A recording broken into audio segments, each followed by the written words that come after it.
Hello and good morning.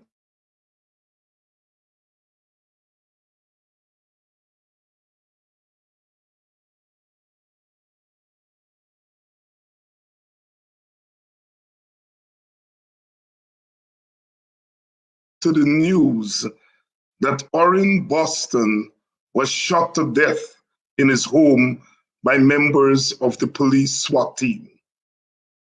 Yet again, the family of an African Guyanese man must watch their son, husband, and father being gunned down by a law enforcement officer in a country where the value of Black lives is very cheap. Only in our Guyana would a search for contraband items necessitate a killing squad kicking down the door of a citizen with guns drawn in the dead of night.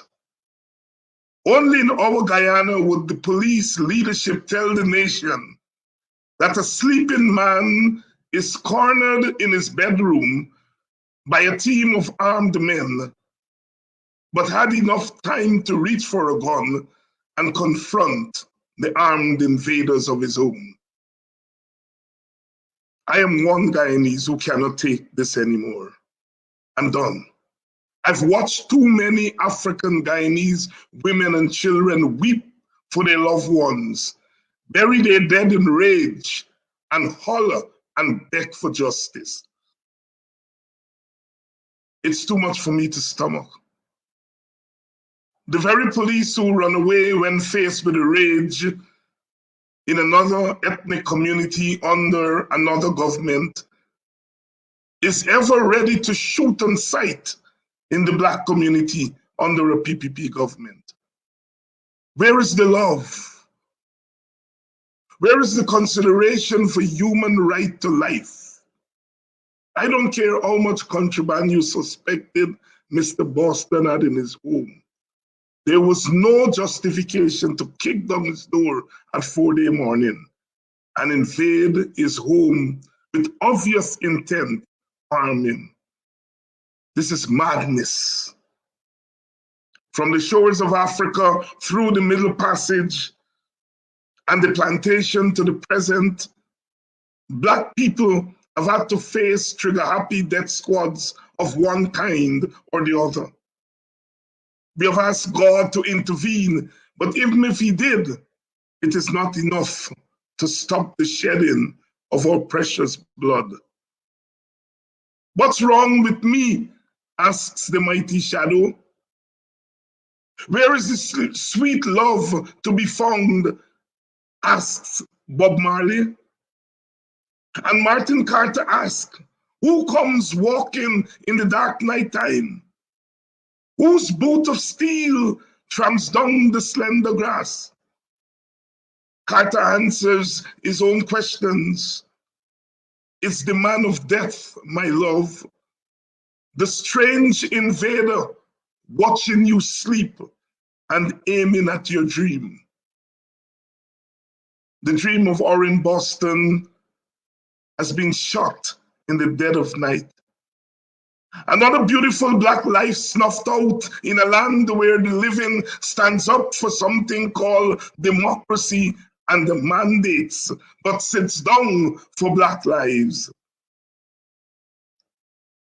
A land from which loud condemnations erupt over the name calling of a queen minister of government, but hardly a whimper over the execution of a Black so-called commoner. We cannot be sicker than that. And in any case, where were those voices of condemnation when another member of parliament of another race was assaulted in the halls of the National Assembly a few months ago? My God, we live in a land where shame is unknown to many. Dartmouth mourns in agony and rage in the open space. Their faces are strained and anxious, to again quote from Brother Martin Carter. The businessman of another group tells them to clear the bridges so that its goods, the source of his wealth, could pass. How cold and soulless are we? While the PNC, the AFC, and the WPA stand with the Bostons and their community by issuing statements, the PPP and its gang of Democrats are silent. The fork-tongued men of letters write about Obama and the AFC instead of death at the hands of their beloved regime. Their beloved regime. For me, there are no more tears. I'm done. I'm done. I'm done. I'm done crying. I'm done wailing. I invoke our Caribbean man of letters, Claude McKay, to speak for me. And I send these words to the family of Orange Boston and the community of Dartmouth with much love, and my clenched fist always in the air.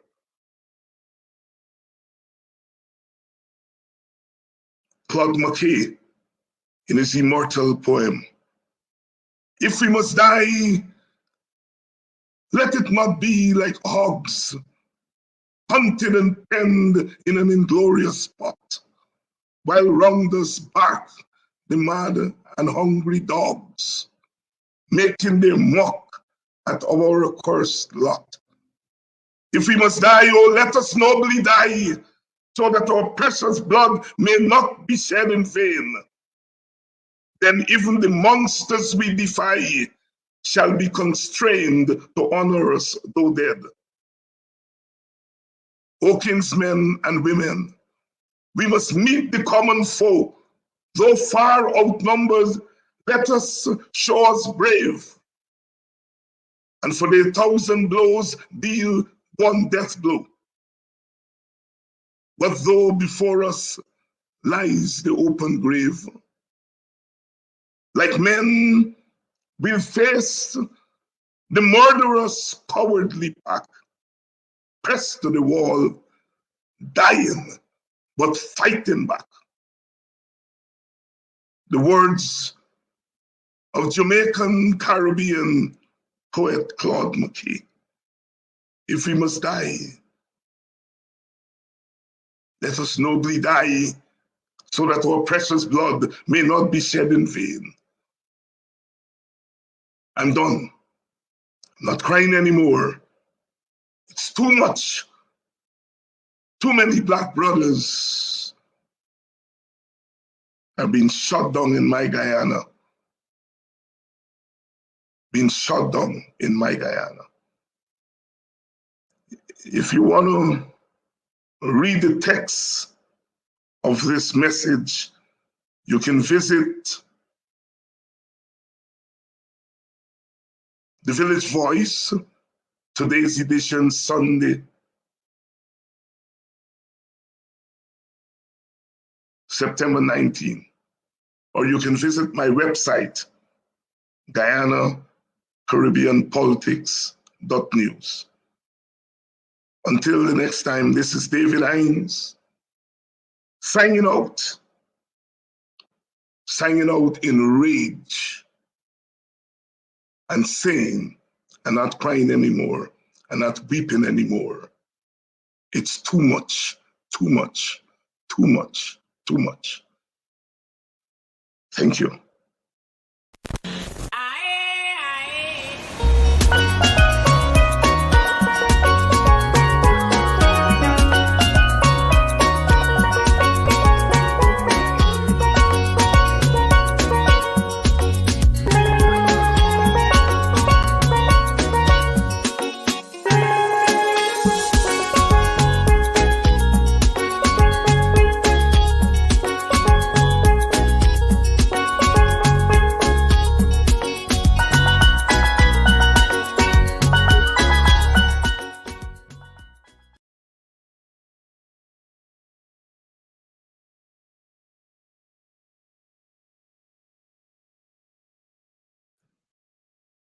And good evening to you, and welcome to today's edition of Politics 101, Hindsight, of course, um, on Monday evenings.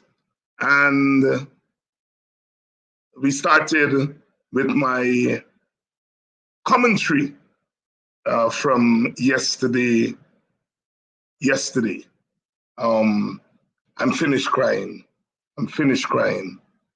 And yes, I'm done. I'm done crying.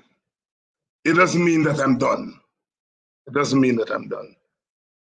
Because we can't give up the struggle, but we got to start moving differently. You know, we've been crying, we've been wailing. Reminds me of Bob Marley and the Wailers. And the Wailers, of course, the original group, Peter Tosh, Bob Marley, Bunny Wailer, all who have now gone to the great beyond with the ancestors. And their manager was Joe Higgs, himself known in the reggae world. And he was their mentor and manager. And they had a name before it became the Wailers. And they wanted a new name, and they asked, well, what should we name? What should we name our group? And I think it was Bunny Wailer who said, our people are always wailing, they're always bawling, they're always crying. And so, since we intend to sing for the people, let's give the group the name the Wailers. And that's how the group came to be known as the Wailers. And then when they broke up, Bob Marley kept the name, and it became Bob Marley and the Wailers. And we're always crying, we're always weeping. We've been doing that for 400 years, And we're still wailing, we're still weeping. And I'm done that for the last 30 years. Most of those years, 25 years, 24 years out of the last 49 years. 24 out of the last 29 years, sorry, with the PPP in government. They came back to government in 1992 with a vengeance. Dr. Jagan said after the defeat in 1964, that the PPP was in office but not in government. That they couldn't control the government for two reasons. One, the British were still in control. And secondly, the seat of government was Georgetown.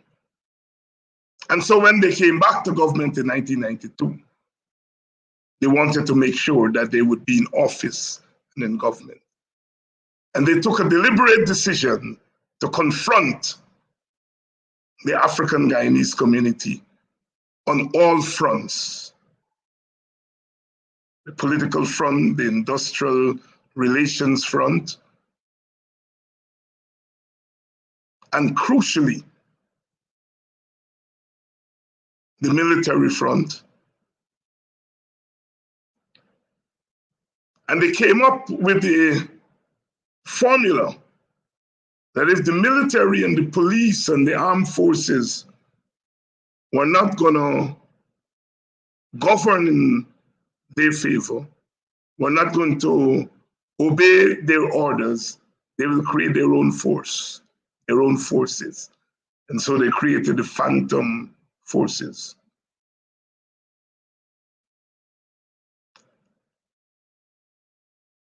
And the phantom forces operated outside of the police force, outside of the army, but then gradually, over a period of time, there was a fusion of the phantoms and the formal security forces, what Professor Clive Thomas called the criminalization of the state. And it is that criminalization of the state that saw the fusion of phantom elements and the parts of the police force that the PPP could control, that wreaked havoc between 1992 and 2015. It's estimated that over 400, mostly young Black men, were extrajudicially killed. And we took office, meaning the coalition took office in 2015, and it put a brake on the criminalization of the state. It put a brake. It could not, in 5 years, demolish the criminalization of the state. It couldn't, it was impossible. When something is built up institutionally, you have to de-institutionalize it. And that in itself takes time.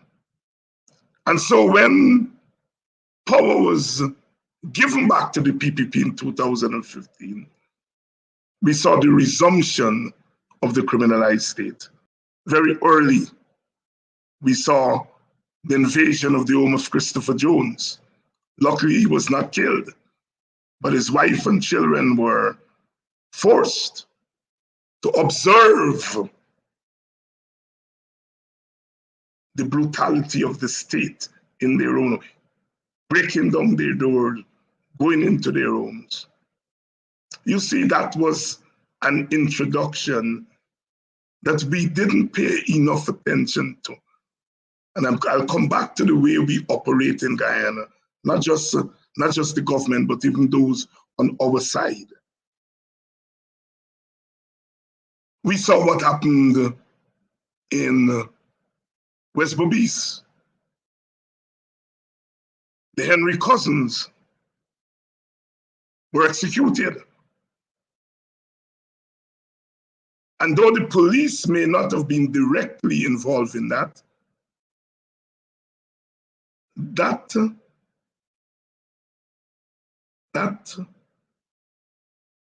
execution had all the marks of vigilantes. And we saw the role of the police in covering up that crime, that execution. Then we have a case of arrested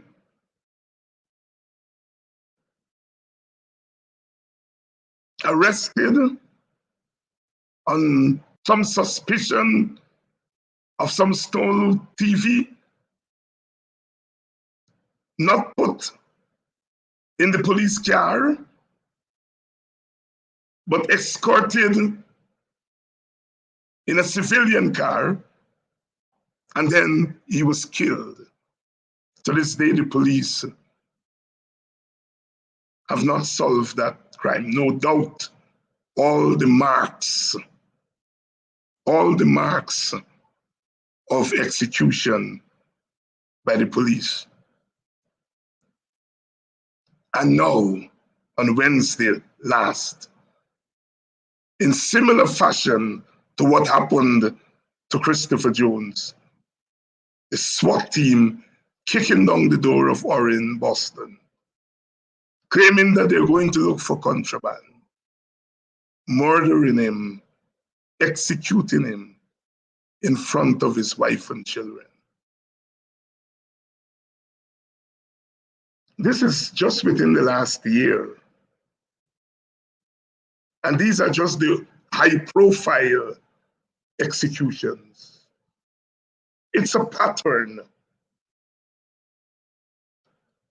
Part of the pattern is that the police become trigger happy when dealing with members of the Afro community. A license to shoot. A reflection that Black lives don't have as much value as other lives. So you can murder them and answer later, or have some investigation later, or some cover up later. The value of Black lives by the state when the PPP is in government is palpably diminished. The signs are there, the pattern is there. And then, of course, the lies that this man confronted them. It's an assumption, you see, that they make of Black people. We are violent beings. And so therefore, all you have to do is to say, I went there to make an arrest and he pulled a gun and we shot him and killed him. So his killing is supposed to be justified by the police saying that he pulled a gun and confronted them. The assumption that we always have guns and we're always ready to kill. We are beasts. But if you're gonna go and kick down a man's door at 4 o'clock in the morning, go in his house, not a big mansion, go into his bedroom. Tell me what time a man was sleeping. That's to go get a gun and confront the police. Tell me. And even then, even then, let's say the man confront you, what are you doing in his house? Kicking down his door and going in his house at 4 o'clock. Anybody kick down my door and come in my house, I'm going to confront them. What are you doing here? So that old excuse don't work anymore. But it is how foolish they believe we are and how diminished Black lives are that they think they can say that and it will go away.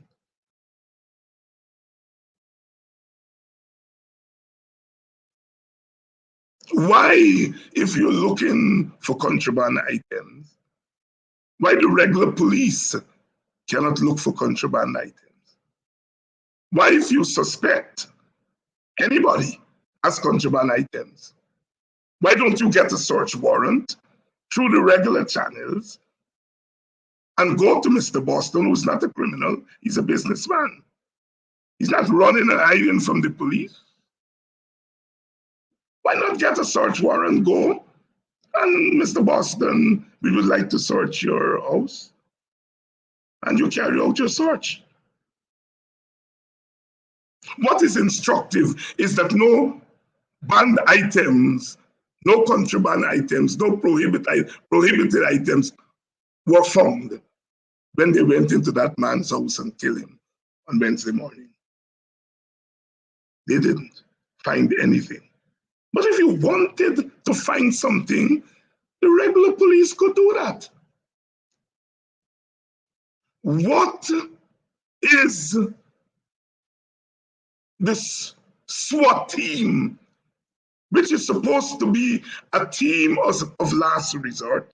All the experts are saying you only send the SWAT team when you expect extreme violence, when the security situation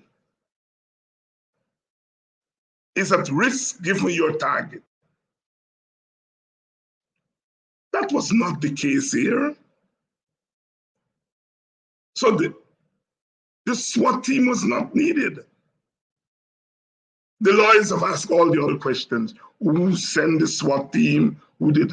It is instructive that the president and his team were visiting just a few days before, visiting the Essequibo. And we understand complaints were made. And some intelligence is coming out that the SWAT team or members of the SWAT team may have accompanied the president And so when the president left, they stayed. We have not been able to confirm those reports, but those are reports that are coming from the execrable. Why was Boston targeted? Why? Why was the SWAT team sent? Here's a young man, 29 years old, doing what we ask young Black men to do, which is to get into business, work, feed your family, become an entrepreneur. That's what he has been doing. He wasn't running around causing trouble. Why was he targeted? It seems to me that whether we are businessmen or professors or an unemployed youth, it doesn't matter. Our lives do not matter. You see, when George Floyd was killed, I wrote a column in which I argued that there was a knee on the neck of African Guyanese in Guyana. Oh my goodness. The usual suspects went after me. I was transporting a US problem to Guyana. I was accusing Indians of having their knee on Black people's neck. Well, did they not kick down the door with a no-knock warrant and went into that young nurse's home in, I think it's Oklahoma? Did they not do that? Did they not kick down the door of Boston, kick down the door of Chris Jones with a no-knock warrant and went in and killed? It happened in America, it happened in Guyana. That's the point I was making.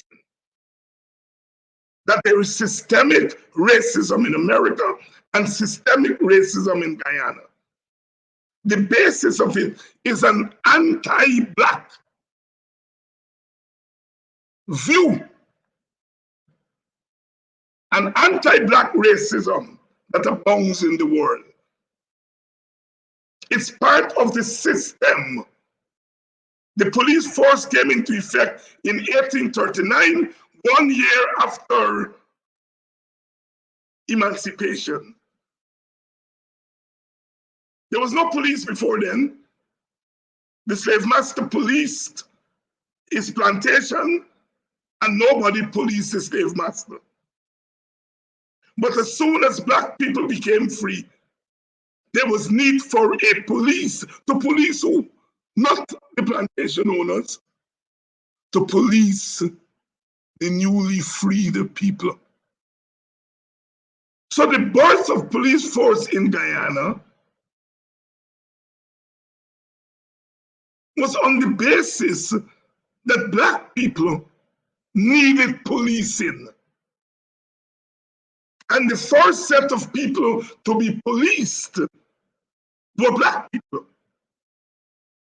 Of course, later on, Native Indians, Amerindians, Chinese, Portuguese, and East Indians who came later, they were later policed. But the origins of policing in Guyana started in 1839. The victims were Black people. The targets were Black people. And so therefore, our police force over time evolved within this context that Black people are the ones that need the most policing. And the assumptions were that they're not full human beings. They're not free. no chains on their feet, according to Brother Bob. But still, I'm not free. They're formally free. But the assumption is that they cannot exist in a state of freedom. So you got to police them.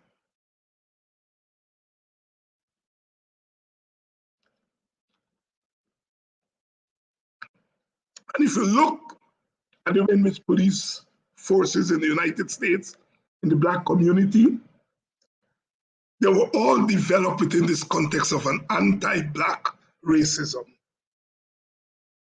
An anti-Black racism.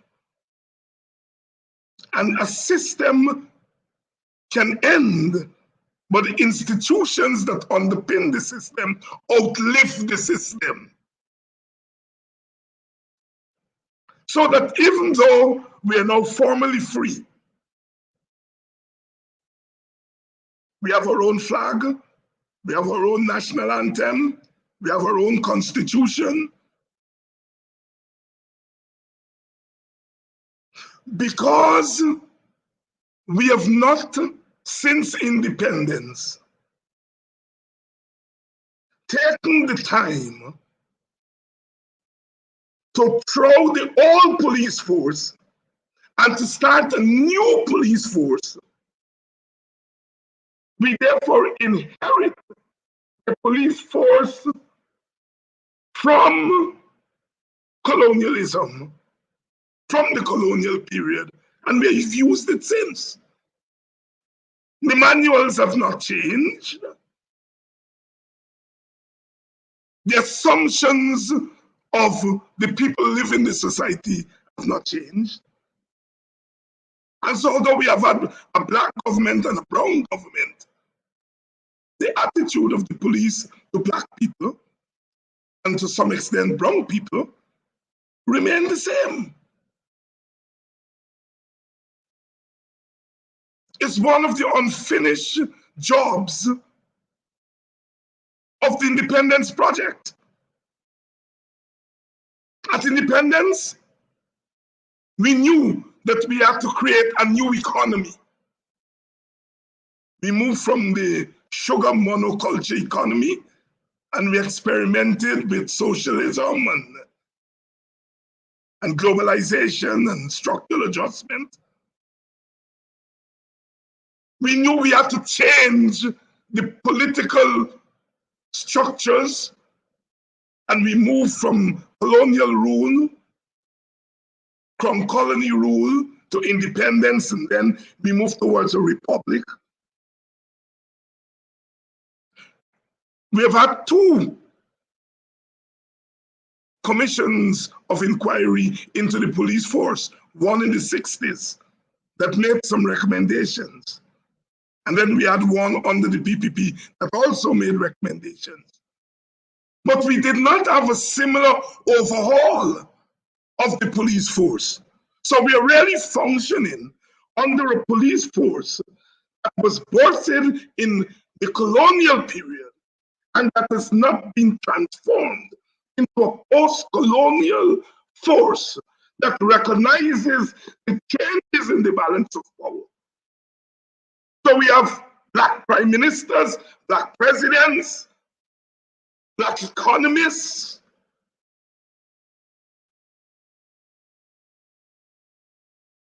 But we still have a police force that is grounded in the notion of anti-Blackness. Somebody was telling me, well, the people that were doing the shooting are Black people. Well, of course. Black people went into the police force very early. The other ethnic groups, they did not see them fit the criteria of the police force, eliminated East Indians and Chinese and Portuguese. Unfit, they wanted strong Black men, strong Black men. The colonials didn't want Indians. Strong Black men, they're going to shoot on sight. And once Black men and women put on that uniform, they're no longer the brother and the sister from around the corner. They change. Bob Marley calls them, he says they're clothed in their clothes in uniforms of brutality. Once they put on that uniform of brutality, they're challenged.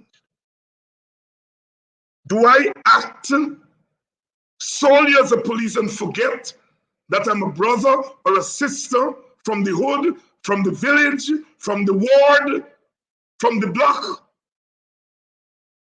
When you become a policeman or woman, when you become a civil servant, you have to balance your responsibility to the institution with your humanity.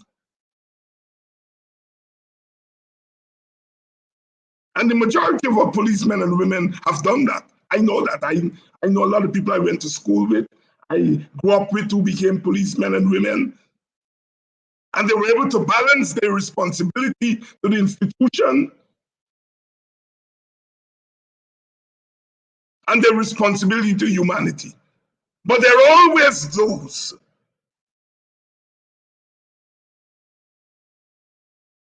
who have become institutionalists. And what has happened is that wherever the PPP has been in government, certainly from 92 to 2015, and from last year to now, they have stressed to members of the police force, your responsibility is not to the people of Belladrum, not to the people of Dartmouth, not to the people of Buxton, not to the people of Denhamstel. Your responsibility is to the state. You are a policeman, you're a policewoman, you're an army member. And that means that you are representing the state and the state only. You lose your soul, you lose your humanity. You know, when they brought the enslaved people from Africa and those who managed to make it across the Middle Passage, and the French used to land their own in Martinique, and the British used to land their own in Barbados. Those were two of the ports. The first thing they did was what was called seasoning. They took about 6 months to break the enslaved from a human being into a slave, to season, to get them seasoned to be a slave. Take away your name. A man take you no longer Kofi, you're David. So in those 4 or 6 months, when someone may be saying Kofi or not, you're looking around, but you're no longer Kofi, you're David. You take the name of your master, your Hinds. Take away your religion. In fact, in those early days, Black people were not allowed to practice religion, not even the Christianity that was later used on us. Take away your name, take away your religion, you become a commodity. You have no roots to anything, no historical connection to anything. But that's what the PPP instills in the armed forces. You are no longer Peter from around the block once you put on that uniform. You are Sergeant Peter. You're corporal. You're inspector. They train them and socialize them under the PPP, not to be full human beings, but to be creatures of the institutions. That is why a Black man can kick down the door of another Black man, going there and slaughter another Black man because he has lost his mind. He's so proud to be in that uniform, whether it's plain clothes or non-plain clothes, that he has lost his mind and he shoots and kills his brother. That's what is playing out there. And the Indian Guyanese leadership in the PPP are so cynical that they're prepared to use Black people in such cynical ways, knowing that Black people, when they are in power, don't get a chance to use Indians in that way because Indians are not in the police force. They know that. They know that when a Black government comes to power, there are no Indians in the police force for them to turn into institutions. So they cynically turn our young men and women into institutions and send them either as institutionalized policemen and women, or they pay them as thugs. One of the marks of the PPP is that their forces, their phantoms, they're not made up of Indian people. They're mostly made up of Black people. The notion that Black people are beasts who will kill their own easily. And then there is the gratefulness factor that abounds in the Black community. I was promoted under the PPP. I am grateful. Well, if you join the police force in 1992 and you get promoted between 1992 and 2015, it got to be under the PPP because they were in power from 1992 to 2015. They're not doing you a favor. That's when you're in the force. They're in the government. No, there is this gratefulness factor. I did not get promoted because I deserve it. I get promoted under the PPP. So I am grateful to the PPP. Some workers get a raise in wages under the PPP. I am grateful because the PPP gave me a raise. The gratefulness factor then says to the African policeman or woman that these people are not like me. They're of a different race, but they promote me. And so there must be something that I must be grateful for. And that policeman and woman is more likely then to assume that the government would want me to act in a certain way. It's not like Mr. Ben or Finale or Jack Dio sit around and tell them go kick down the door. But I give them the license to do it. They allow all the corruption in the police force. They don't deal with that. The coalition tried to tackle corruption, but the PPP allows corruption. And the Black people who are benefiting from corruption in the police force, they are grateful to the people. The policeman who can stop you, demand bribe,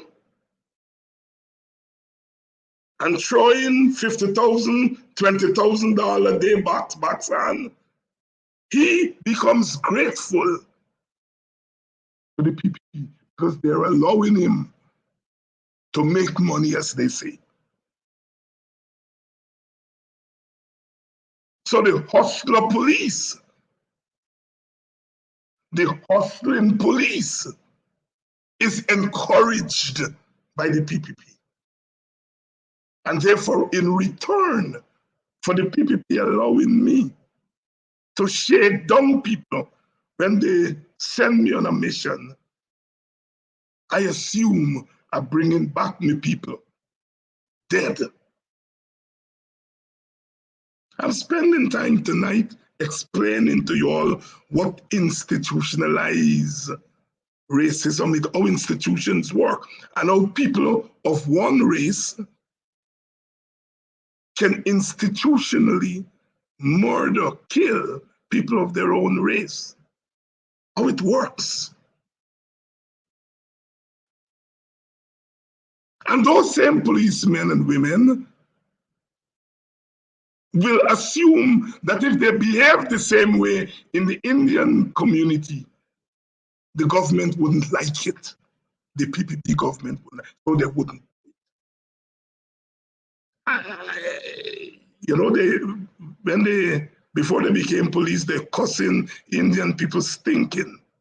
But they have on the police uniform and they wouldn't go into an Indian community and do what they would do in the black community. So they make assumptions of what the government would want them to do. So if the government gives them the order, they're ready. And if the government doesn't give them the order, they assume that the order is unspoken. That's how it works.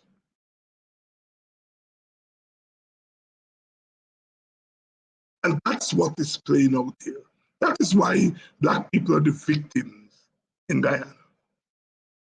The black criminal, the black guy on the street who is choking and robbing and committing crimes, he is going to be killed on sight. He's not going to be assumed to be innocent. The PPP knows that yes, black people are victims of crimes by their own people, and they know that if they sling up a black criminal, we in the community won't say anything, we'd say good for them. They're too damn thieving, they're too damn robbing. So the government again plays on our sense of vulnerability to crimes, to then kill our young men and call them criminals, and we don't say nothing because they look for that. So we have a government that is playing on the weaknesses, playing on the human vulnerabilities of black people.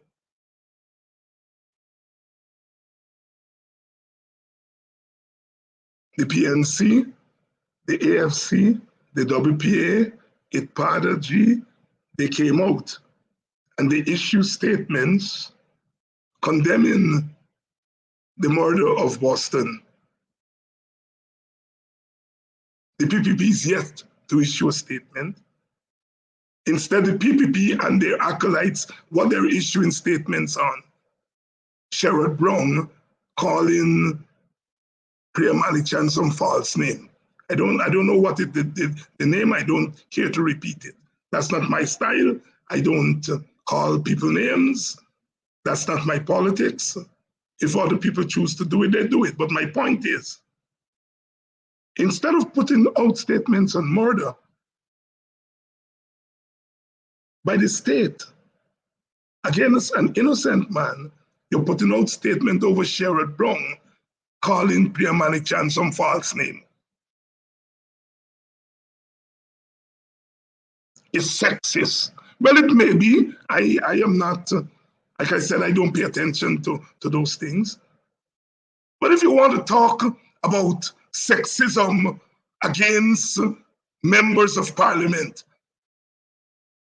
a female member of parliament, Tabitha Sarbo-Halley,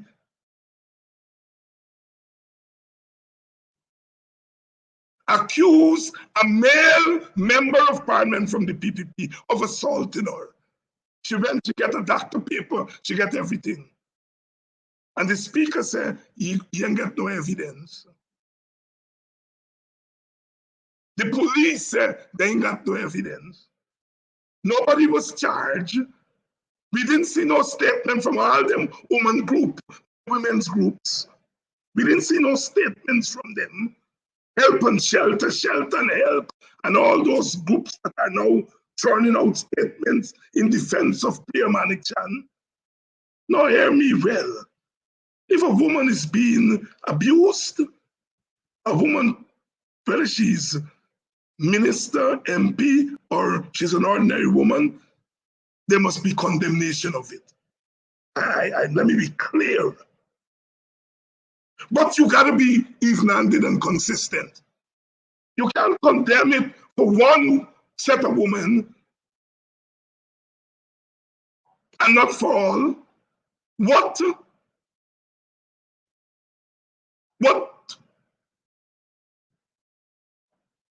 difference there is between Tabitha Sarabo and Priyana Manichan? That one can be protected and defended, and the other one is left to the goons. Pigmentation, political affiliation, so your skin color plus your party. That's what we just call race. So Manichan demands defense and protection from those beasts, that black man, that vulture. The same lady who in parliament, I understand, holler for rape, rape, rape, when nobody was raping her. But her assumption was the black parliamentarians will rape her because that's what they are, rapists. You ask me why I don't cry? I don't cry. I weep because I love my people. I love all human beings. I love my family. And I love those who gave birth to me. I am the seed of African Guyanese. And I've got to love them. And if you love people, you feel for them. They're murdered. It goes deep. And the tears flow because we've been crying for 400 years. I wipe my tears.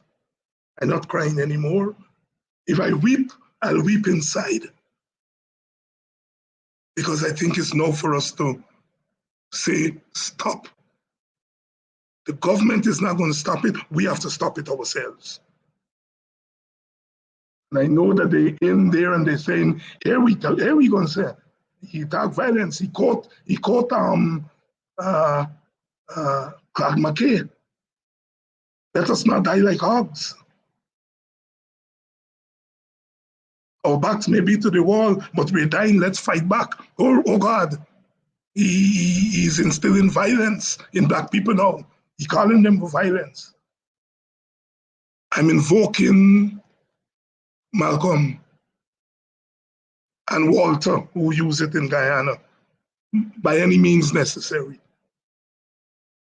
And I know by any means necessary, we just translated to mean by one means. But that's not what Malcolm meant. That's not what Walter Rodney meant. By any means necessary, it means whatever is necessary to prevent black people from being slaughtered in Guyana, we've got to use it. One of the things we got to stop doing is stop forgetting. We got to stop forgetting. If Nigel Hughes don't talk about the Henry boys, we forget it. Our newspapers forget it. Our letter writers forget it. Our columnists forget it.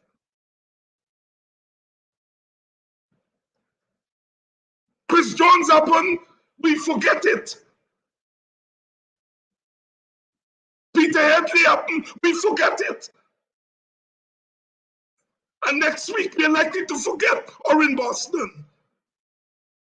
That's what I mean when I say I stop crying. It means I stop forgetting. And you all black people got to stop forgetting. When they murder your people, you all got to remember it. Your historical memory, your memory of your victimhood. And what become part of your shield. When you take down your rearview mirror, and you only look in front. You're just an aimless driver.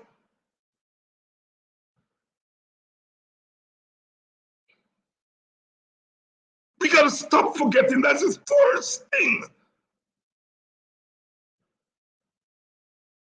We make it nice today and we forget. And the minute you forget, that's what they want.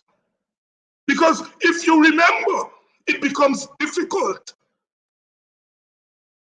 for them to kick down your doors and murder your young men, murder your husband in front of your children. They did it to Chris Jones, kicked down his door last year, and this year they kicked down Boston door. In the meantime, we forget. That is why I was telling my brethren and sisters, I like the fight against COVID mandates. I don't like the fight against vaccination. But I will defend the right of anti-vax people not to be bullied. But I've been saying for all these weeks, do not put all your eggs in that basket. Because you can be fighting up out there, my body, my choice, while they're battering the body of Boston. Because you back turn and you pour all your emotions into one thing and you forget that our existence is based on multiple obscenities. And the minute you become one track, they're gone on another track.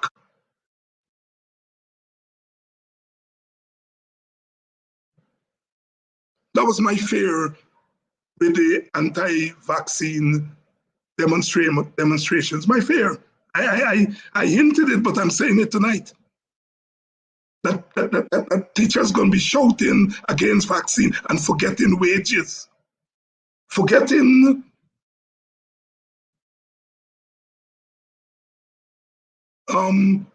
what you call it, the duty-free concessions that the union, forgetting scholarship. And while we are wailing against mandates, and we are justified, we were justified in coming out against vaccine mandates. They take away duty-free from your union. They take away scholarship from your union. And I am not hearing anybody going on the street and saying,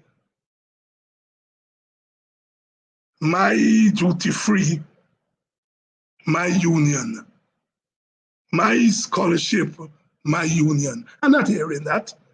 And that's where we fall down constantly.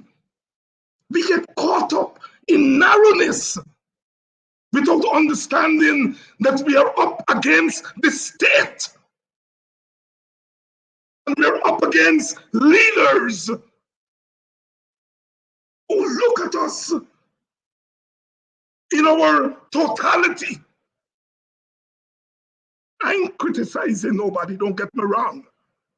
I ain't criticizing, and I think the energy in that anti-vaccine and anti-mandates thing is a lot of energy there.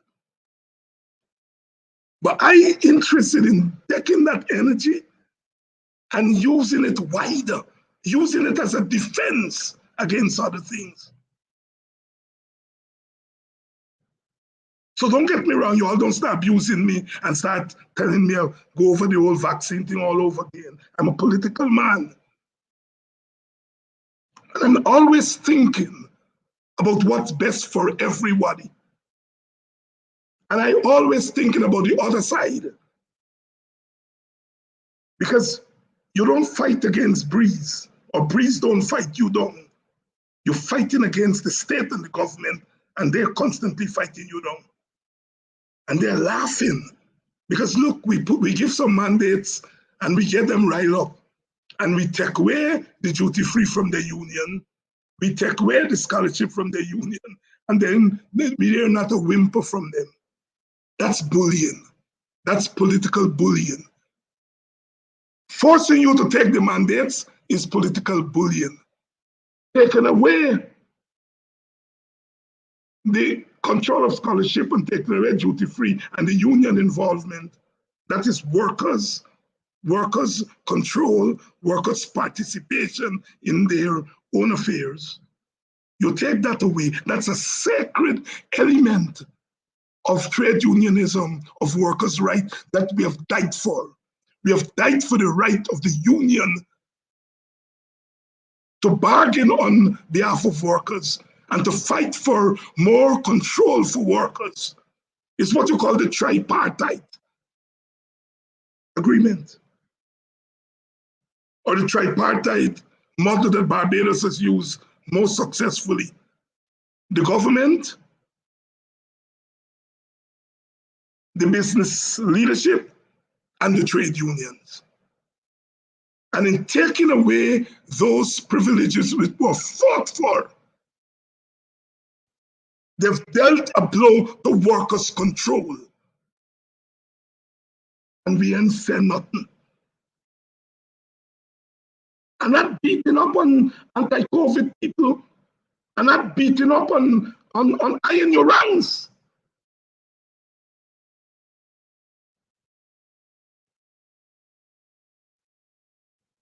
But we can't constantly make the mistake of forgetting and always being one track, narrow.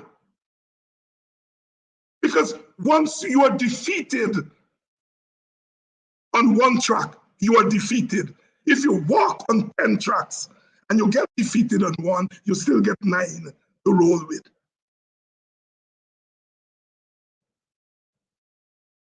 And that this government can feel that it can take away those privileges from the union, it means they're watching we and studying we.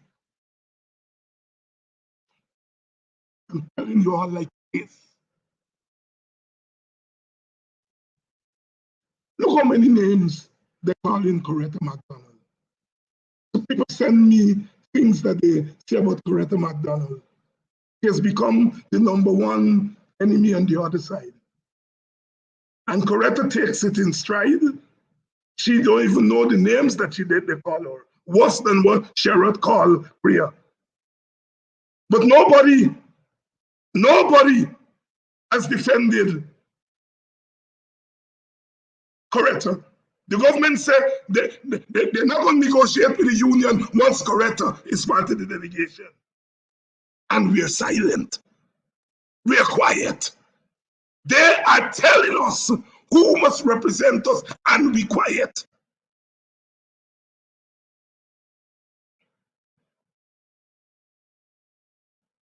They care about what Sherrod called Priya.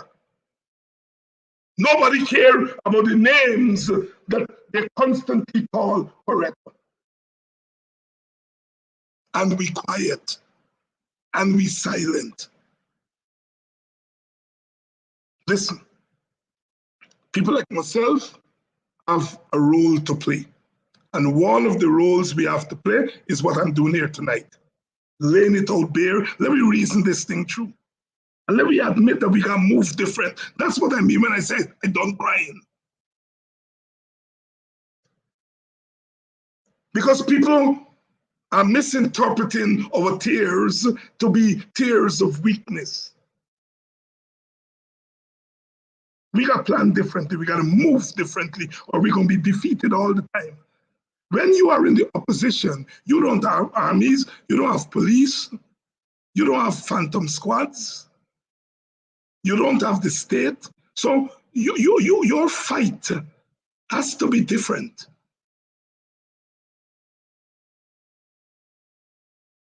And all they want is to beat us off the streets. One of them enumerate every day. Kidaki Amsterdam, go to Piketty, Picket and Yon. Nobody enjoying me. David Hinds, all these course in box that nobody enjoy me. I've been out up on the street and lock you up. Black people ain't got time with their leaders. That's what they're jeering us. Because we move wrong. Move wrong. We gotta admit we move wrong. We got to admit we move wrong. Government mandates are not only vaccine mandates. Government put out mandates every day. And if you're against mandates, it must be mandates against vaccine. It must be mandates against deciding that you not going to involve my representatives in government because they don't recognize you or because they call a strike. That's a mandate. Taking away duty-free and the scholarship thing from the union, that's a mandate. Government gives mandates every day. And we're either against mandates or we're not. We can't be just against mandates of vaccine and we're not against mandates of the other things. Somebody gave that order to kick down that man door. That's a mandate.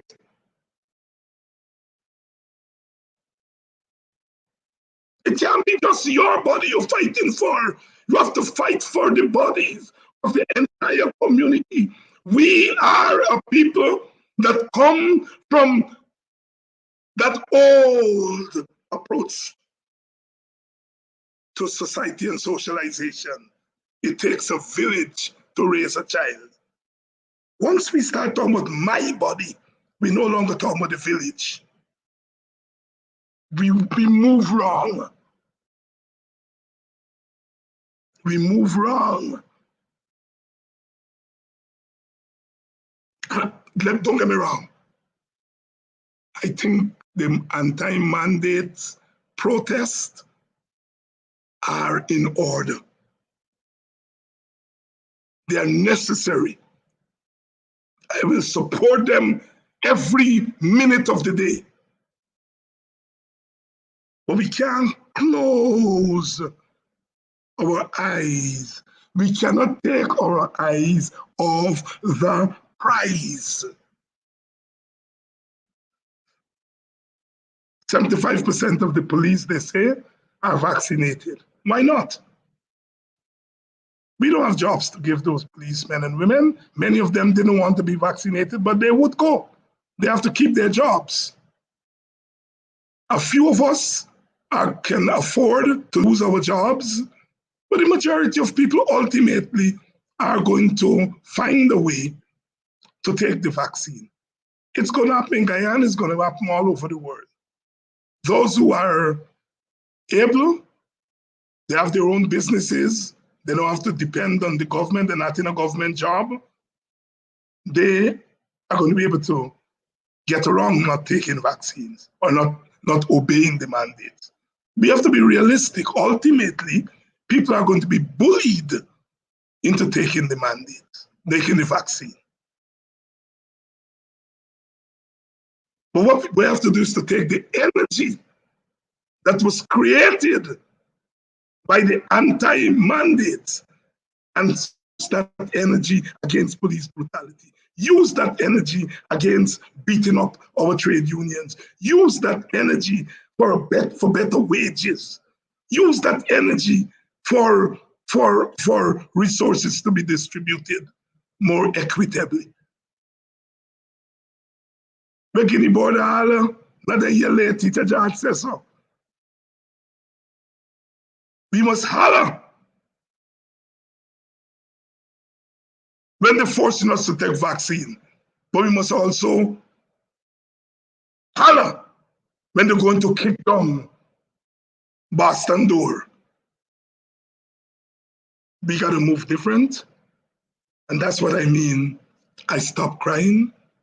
We got to stop police brutality. It's too long, it's too much, and we have to do what is necessary. That's our legitimate right under the Constitution. We have a right to self-determination within the confines of the law. And when the law doesn't serve us, we have to find ways and means to change that law. At some point, the Black community has to come to grips with the fact that there will be elections. There are always going to be elections. By the end of elections, we can be part of the government. We want to be part of the government. You all got to come to grips with that reality. When we're out of government, we get beat up, we get battered, because our parties are not there. They don't have power. And parties function only when they have power.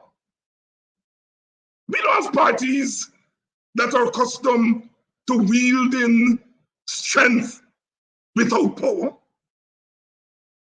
The last time we did that was under Desmond White when he laid down the line.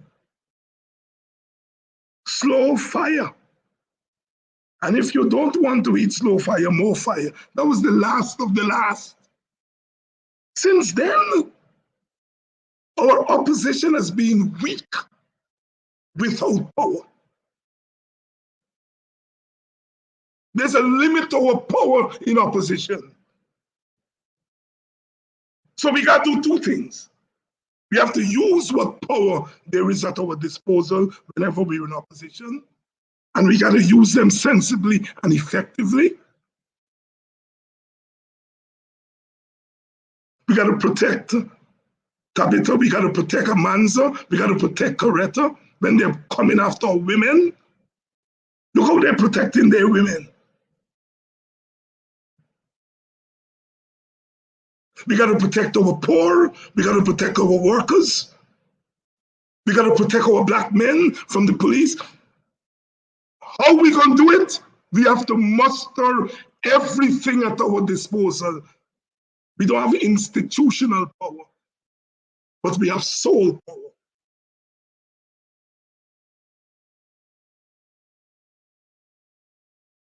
So we got to learn to use it. And we got to fight eventually for power sharing. That never again after an election must we be left outside. 49% of us vote for a party and that party outside, or those parties outside. We represent 49% and we get treated like dirt. 49% is a lot. And we get treated like dirt. We get killed by SWAT teams. So we got to make 49 mean 49. And we got to stop this nonsense about democracy and who win and who lose. We 49 must mean 49% of the decision making. We got put we had there. We out of power for 23 years. And we got power. We get take away after 5 years. And we gone back to being abused. You see, if I had my way last year, during the 5 months, I'd have put me 49% of the people on the streets. And I would have said, this election is inconclusive. And I ain't saying you win, I ain't saying me lose. Let me split up this thing together. That's what Black people got to start demanding in this country. Your 49% now means zero. Eric Williams, you know, when the West Indies Federation break up in 1962, Jamaica go where? Jamaica was then the strongest Caribbean, English-speaking Caribbean economy. Eric Williams said 1 from 10 leaves not. In our case here, 49% means not. So our first task is to make 49% mean at least half of that.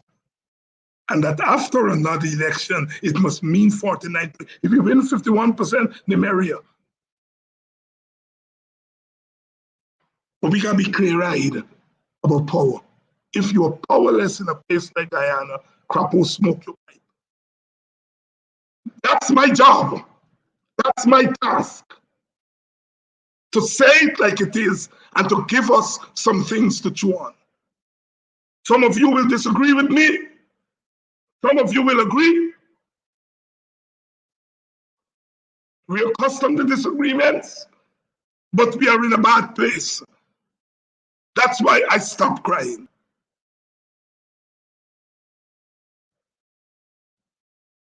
That's why I stopped crying. The teachers are off the road. The nurses, I'm not hearing much about what they're doing. The people at Linden are still there. The people at Dartmouth come on the streets. The businessmen and women from our Indian Chinese community say, move the debris, let we put pass. They are concerned about their wealth. Their wealth has more value than Orrin Boston's life. That's the way it is. That's the way it is. That tells you. That tells you it. All right. It's now what? 7:48. We've got to open the lines now. We're going to open the lines so that you can have your take. I had a lot on my chest tonight that I had to let off. And now it's your time. 604-9722. We're going to try to see how many calls we can get in. I commit to doing a program with Brother Norman Brown when I'm done here. But so we'll try to see how many calls we can get in. So let's discuss what I've thrown out here tonight. It's not gospel. I've given you my take. That's what you all send me to school for. To look at our experiences and try to, what Kwayana says, he said, we take the people's experiences and we refine them, what we call study them or research them, but we must give them back to the people as political nourishment. And that's what I'm attempting to do here. I'm attempting to give us some political nourishment by being self-critical, while at the same time beating the other side for taking advantage of us, taking advantage of our weaknesses. The worst thing another ethnic group can do is take advantage of the weakness of another. What you're doing there is that you're abusing that group of people. You are dishonoring them. You're making them look small because you have the power to do it. We have a caller, Dr. Hinds. Caller, you are on. Let's talk. Yeah, good night, Dr. Hinds, and everyone out there listening. My thing tonight is about this song, the Wild Hog song. Now, they are saying prayers a Wild Hog. Now, when I go into Google and I put in prayer, I get many prayers. Now, the persons who sang the song, Avery Duncan wasn't the person who sang the song. And if I tell people I was married at the age of 16, I divorced before I'm 19. And I went back into my maiden title lane. So I don't ever use my married title. And if anyone calls me by that title, I wouldn't answer them. That's not my name. And if this minister was that educated and had the sense, people singing that song, it would not have affected me. Because when you let somebody feel that they're doing something that is offending you, they will continue to do it.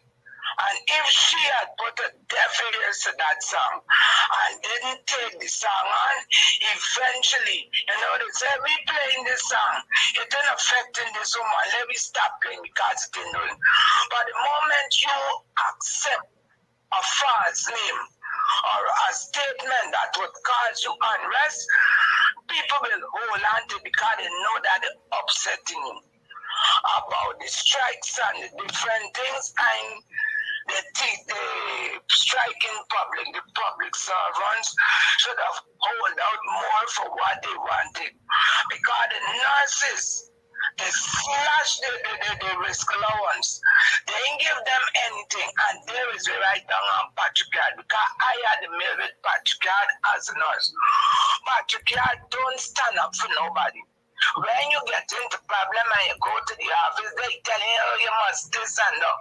They are not standing for the workers. And if workers and other people out there don't want to take the vaccine, that shouldn't be a problem for the government. And let me tell you before I go, you see the private sector, the business sector, at least right now, Carrefour is the main building hardware supplier of building things, building equipment, materials. They have plummeted because of the vaccine cards that they need. Because the masses right now, Carrefour, if they go into their books from the time they instituted cards, entering the business owning cards, they will show you a deficit of over $20 million. And let me tell you something. Years ago, when the PPP instituted VAT, the 16%, they had a place Anand's, Ravina's, and all Ravina chain stores.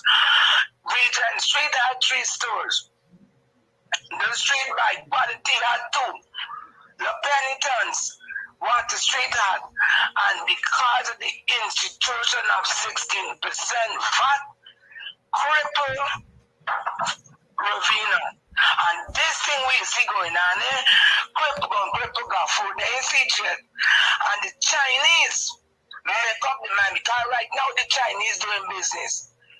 We got to deliver a place here named Forrester.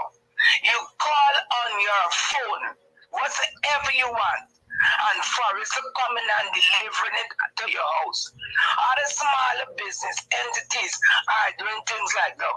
And the massive Carrefours. But let me tell you, when buys like Carrefours, Giffland Office Max, and the others follow this thing with this book, it's going to be a sad day when they realize we will be sitting back and watching when the pressure cooker cover fly off and it's going to blow off the roof with the private sector, business sector, and this government.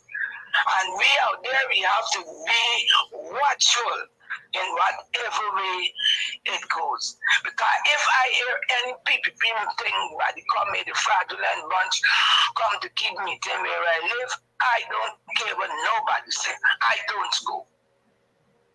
I don't go. I pass straight. If I could walk another road, I walk another road, and I can't me way. Because I know, what is it? The moment they went, Escobar was cool, you know, them kind of problem. Since they go with the outreach to Escobar, what happen afterwards? So people got to be watching when these people come to town. Keep a low profile still many else. They got the people let the people go. Don't start going for everybody say still. Because people who got there going to put it out on the smartphone. That's my comment. Thank you very much, sister, as always, bringing our perspective to the program and lending our own experiences and allowing those experiences to inform us. Thanks very much for the points you raise. The lines are still open. Please call and let's hear from you.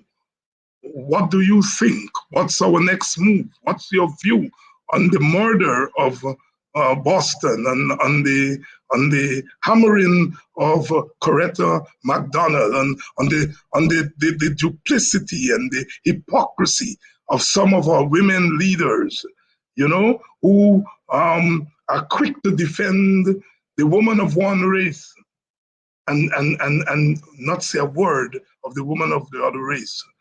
We're not talking about murder in the wee hours of the morning.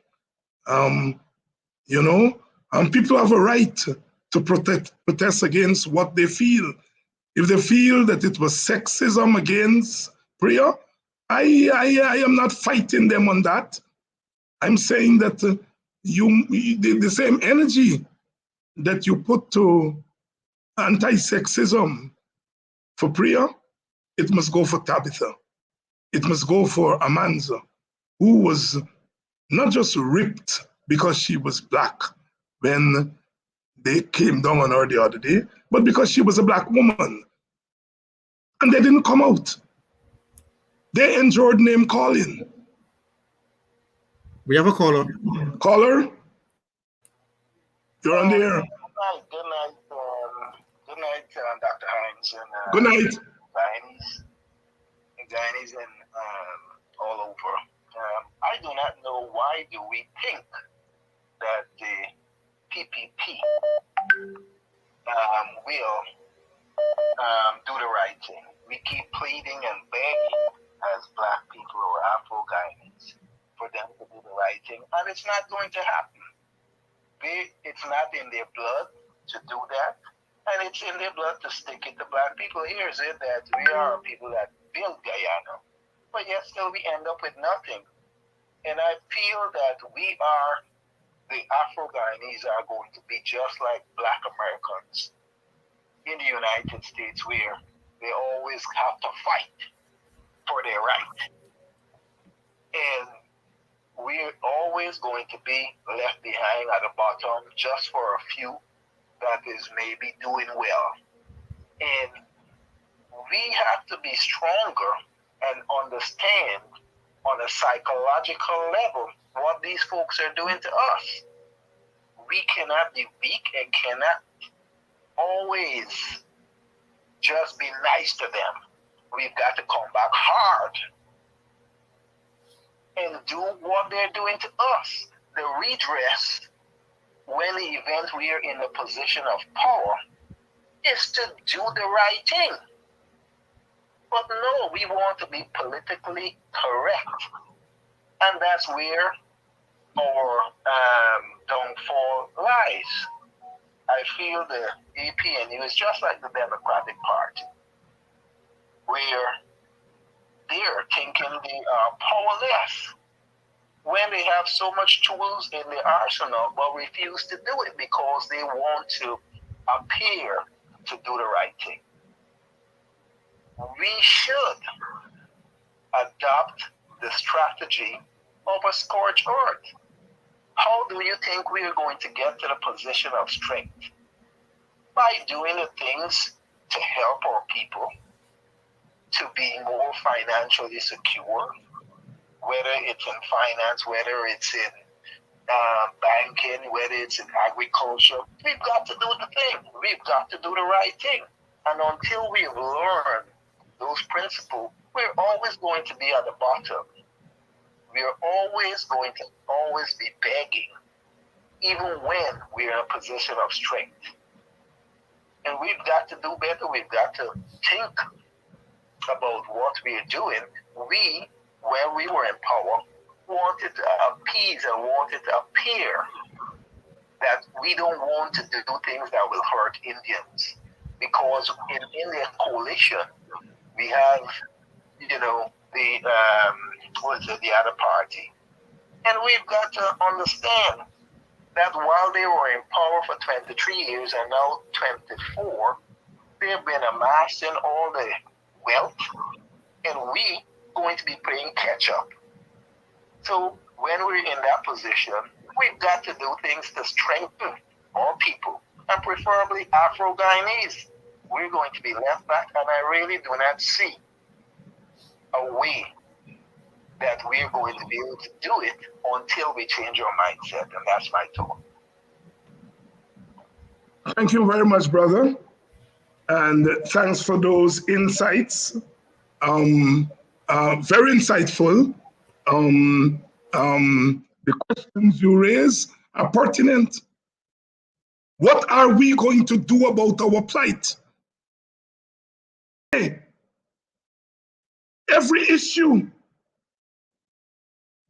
We can't be a one-issue people. Some people have that luxury.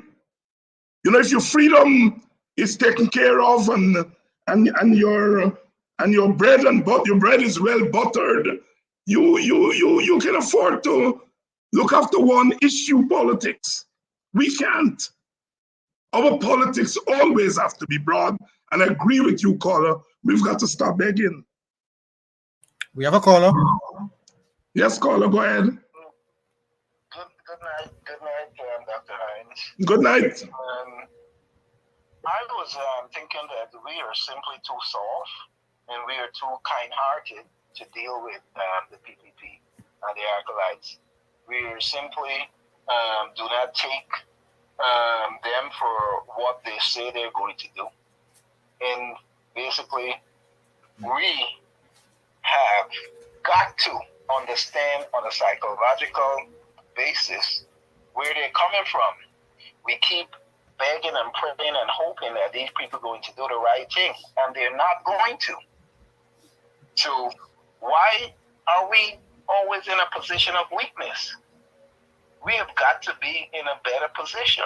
And even when we're in power, we don't want to do the right thing. We don't even want to help our own people. And I'm speaking about the Afro-Guyanese. We're always thinking of what the others will think on the decisions we make. So we've got to get out of that mindset. Now, when it comes to the young man who they murdered, we should be demanding not only the officer that killed him, we should demand the head to roll from top to bottom and not let them gloss over. And then we simply, you know, what they keep doing is running out the clock, and we keep buying it over and over. You know, again, I've asked the question, why haven't no private charges been brought to Claudette Singh? Why haven't that been done? And I just think that we are so scared in Guyana, even the people that can do it are so scared. We've got to understand, unless we fight, we're going to be in the same position come the next 5 years, 10 years, and we're going to be just like the blacks here in the United States that is grappling for power. Here's it that we build that country, and we're at the bottom of the ladder. Year after year, 23 years now, 24 years, and probably 25 years, we're under the PPP rule. And the one or two Afro-Guyanese that are able to excel and do good, and we're thinking, they've been doing something. We've got to rise up, demand, protest, and not just protest for a day, like what happened after the young man was murdered. That was one day, and it disappeared. It has to be a sustained approach that we need to do. And until that is happening, the PPP is going to keep doing it, and we keep rolling over. We've got to grow a spine, sustain our march, and actually demand. And until those demands are met, the country needs to be shut down. That's my take. Thank you so much. Thank you so much. Look, one of them sent me, and I'm going to read it. I'm going to read it because I want you all to understand what we go through daily. They're talking about Priya Manikchan. I get this daily. This is one, Sharaz Abraham from Georgetown, lives in Georgetown. The man didn't even hide the way he live and hide the name.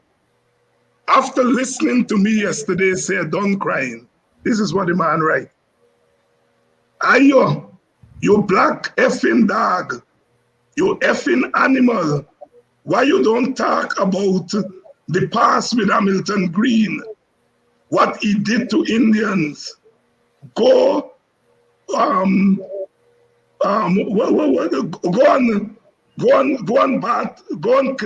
Kidaki show, and you black people who confront you when they come on your show, yet you talk like you're 100% black man. Tell them black people that you get a coolie wife. Tell them that you're not a real black man. I want we find the address about your school that you teach in Arizona, and we can send them your comments. How you saying you're gonna kill Indian people, and you're telling black people they must kill Indian people. You dog. you can't even eat your own bone. Hinds, you're a racist.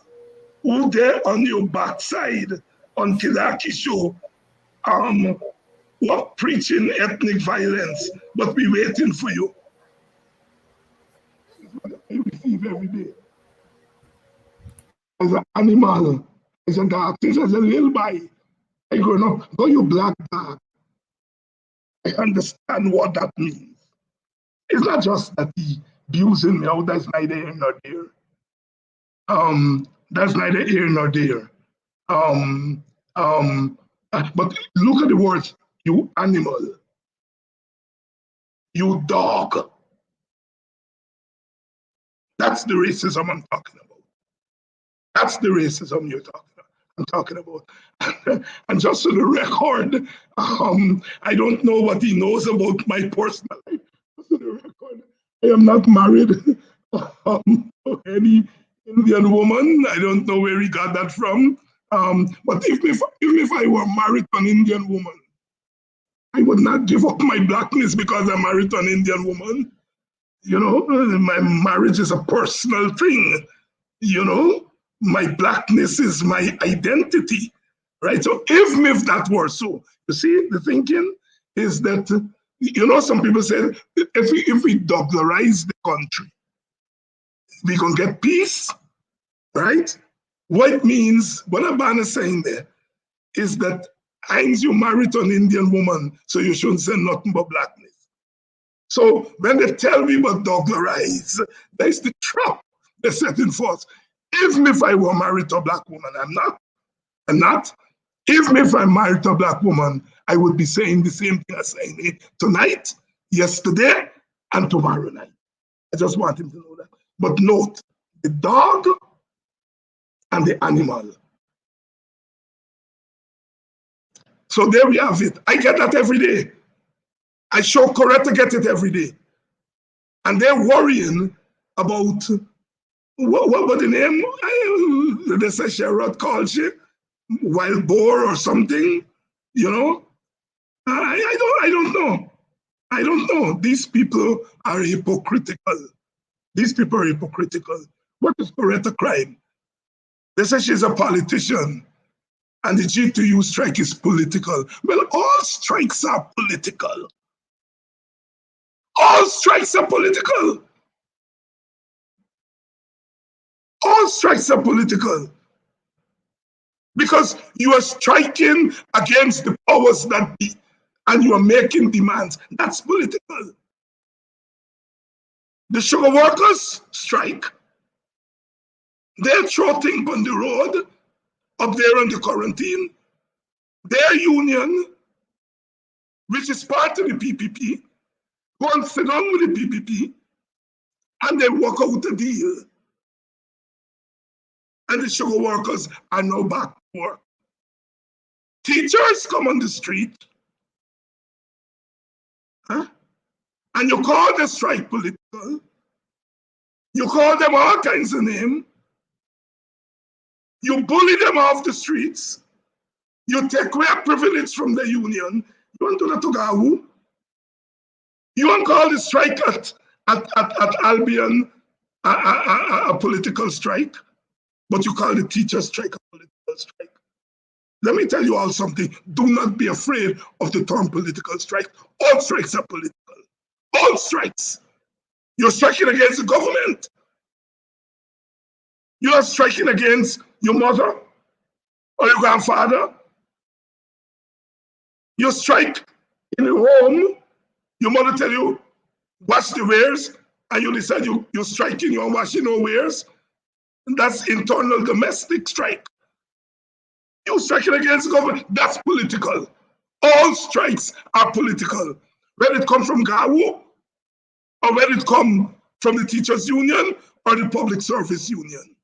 And this nonsense of using the term political strikes in order to get workers and get people on our side not to come out and demand better wages and demand their share of Guyana. We have got to stop it. It is the government, in their response, they are being partisan and they're being vindictive.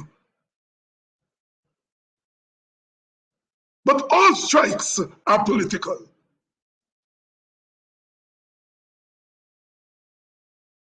Yes, I notice the response of some of you. I get 8 mails like that every day. Every day.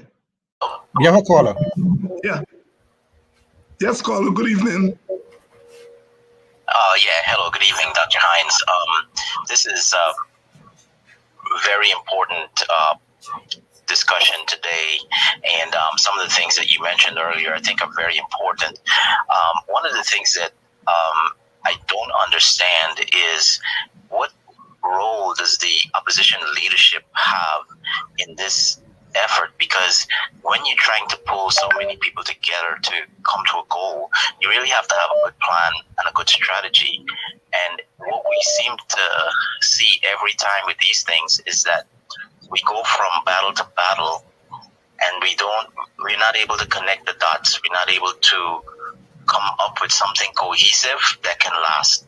And apart from just being in the government and being the leadership and being the political leaders, we have to engender some sort of structure. You mentioned earlier building institutions.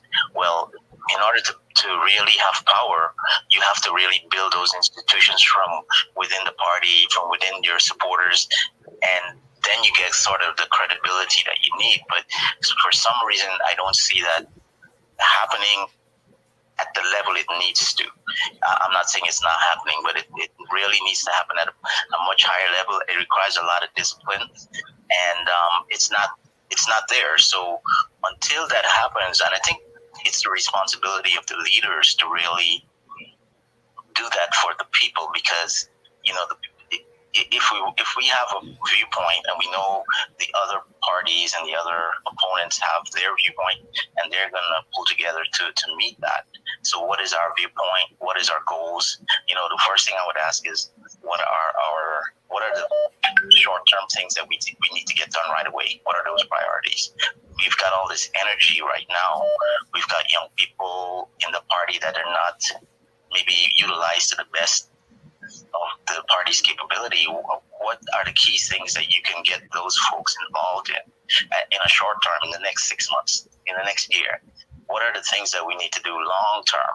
Over the next 5 years, where do we want to be? We can't be here in the same position, but if we don't plan and strategize and organize, it's never going to happen. So what should we be doing right now? What are we not doing right now? And how do we get it done? Thank you, brother. I agree with you, I agree with you that leadership is important.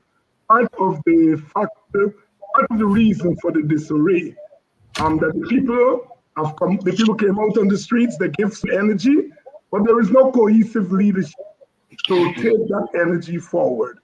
I give the PNC a pass because that party has been traumatized after being kicked out of power, and they have to work their story out. They're going to have Congress in December, hopefully. Most of the problems will be worked out, and they will be ready to hit the battlefield again. I mean, it's hard to lead a struggle when the party is in disarray. Let's be frank about that. You know. My view. I am not PNC. I belong to the WPA. I think a strong PNC is necessary. The things that the PPP can do to the WPA, they can't do to a strong PNC. So a strong PNC is necessary. So we have to ensure that the PNC regroups and comes back strong. But one of the things the PNC and all opposition parties have to learn, your strategy when you're in government is not the strategy when you're out of government. And I think we have to learn that hard lesson. When we're out of government, we have to flip our strategy. When we are out of government, we are fighting against something. We are fighting against a great government. We have that power in our hands, and we have to learn to manage it. And when we're outside, we have to think. The second thing I would say on leadership, we have to stop putting all our eggs in one basket. We can't just have one party in our community. We have to throw our support around. You can support the PNC, but also it's important to strengthen the AFC, to strengthen the WPA, so that when the PNC is not in the fight as it is now, they have their internal thing. If there were a strong WPA and a strong AFC, we could have carried the struggle while the PNC recovers. But we throw all our eggs in the PNC basket. And so when they're down, we are all down. So we have to start strengthening other parties, a second party, a third party. As I said, I belong to the WPA. At the moment, we are, regrouping, and we are going to ask you all for our support, for your support, because we feel that there is need for other parties, and we are prepared to step in. But we can't be sustained by ourselves. We have to have the support of people. So you all have to start thinking about sharing your support around. 3 parties are better than one, so that when one is wounded, the other 2 can hold the fort.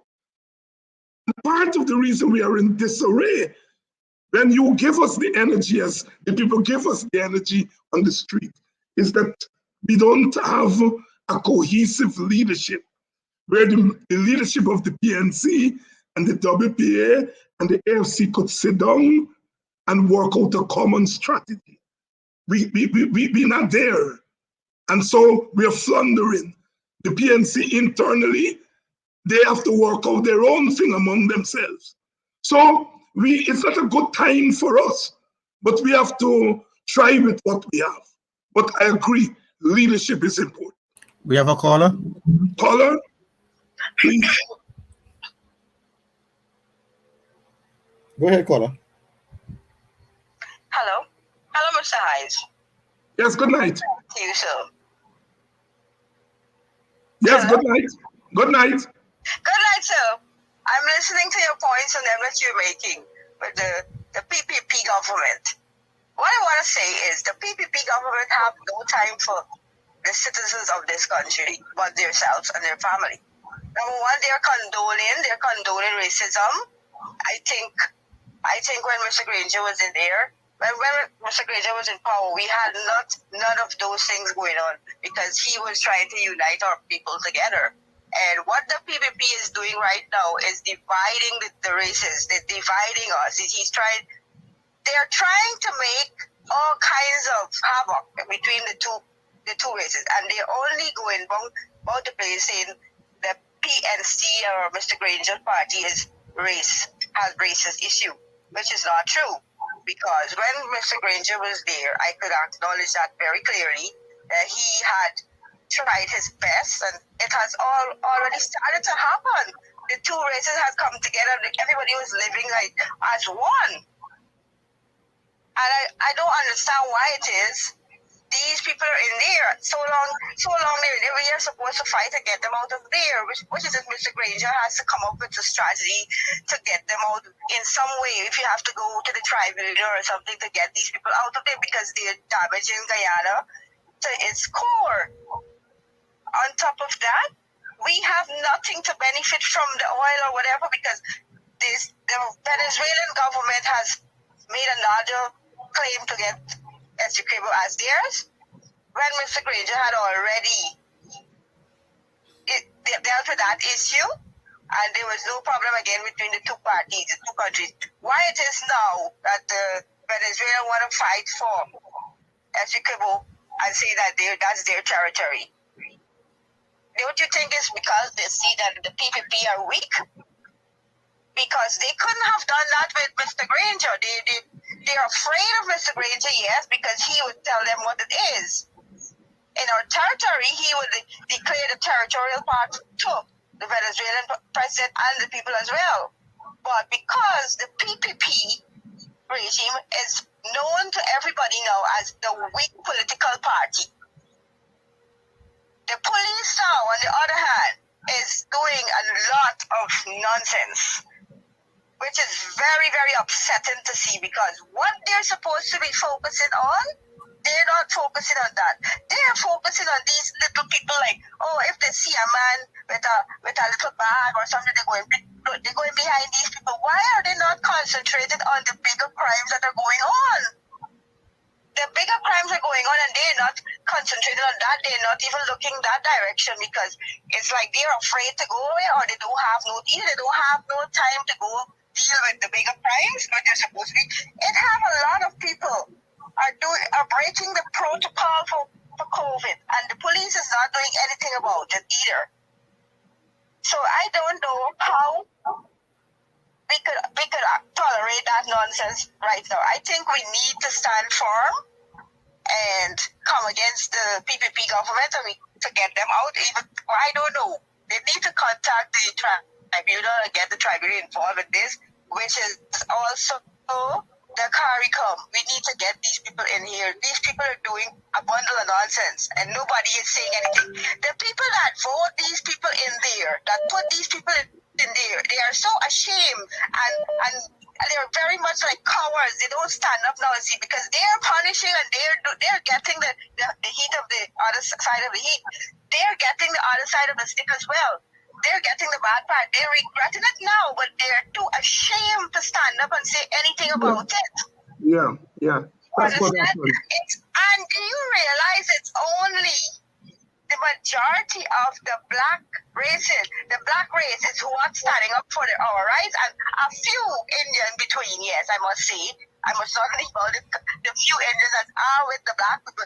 We are standing up for these people as well. Yes. And you don't see these people coming out to say nothing. They don't say nothing. When Mr. Granger was in there, if a light bulb went out, you would hear a big havoc about it. They would from here to there to all the TV channels to announce, well, okay, Mr. Granger is doing a bad job.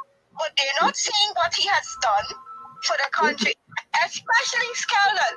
These PPP people, this PPP, which is I should say Mr. Jack Dale, who is the president, and Fernali is not the president because I don't see anyone sign up for that policy. Well, that Mr. Ali is the president because he has nothing. His words don't even value. Mr. Granger could say that out loud too because he sees that this man is very weak and this man cannot run this country. He's being a puppet by Mr. Jagdale. Because what Mr. Jagdale said, that is what goes. The estate in Skelton, they had problems with so much things to do about the estate. The estate is still closed. The workers are not getting to work. What happened to that promise? Why are they not seeing about it? As they were talking and they were elaborating so boldly about it. Oh, we are going to open the estate and have the people get jobs and this and that. And another thing, I cannot understand every project that Mr. Granger put in place when he was voted out of the parliament, every project that he put in place, these ridiculous people have the audacity and the nerve and temerity to come on television or social media and say that they are the ones who is responsible for that and take the credit for that? Yeah. Yeah. Why it is that they're doing these things? And then they condemn the hospital when the COVID-19 hospital that Mr. Gray just took his very much time to put everything in place with the high-tech, state-of-the-art equipments.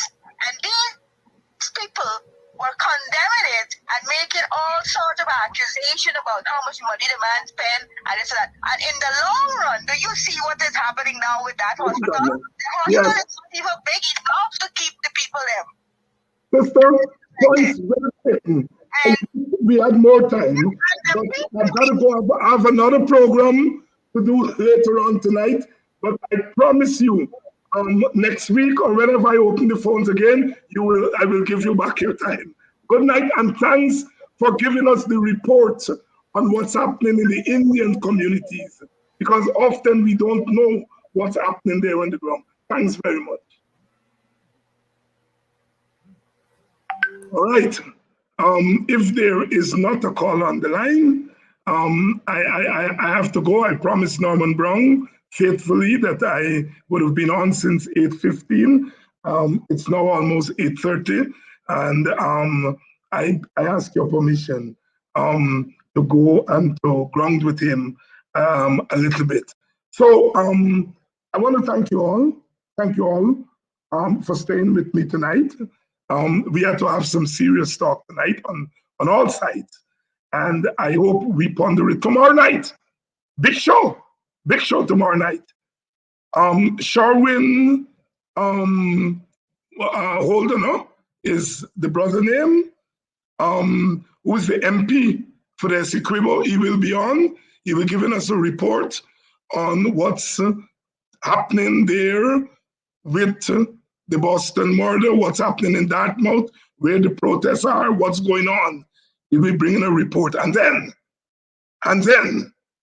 Nigel Hughes, the people's lawyer, will be on the topic from the Henry Boys to Orin Boston.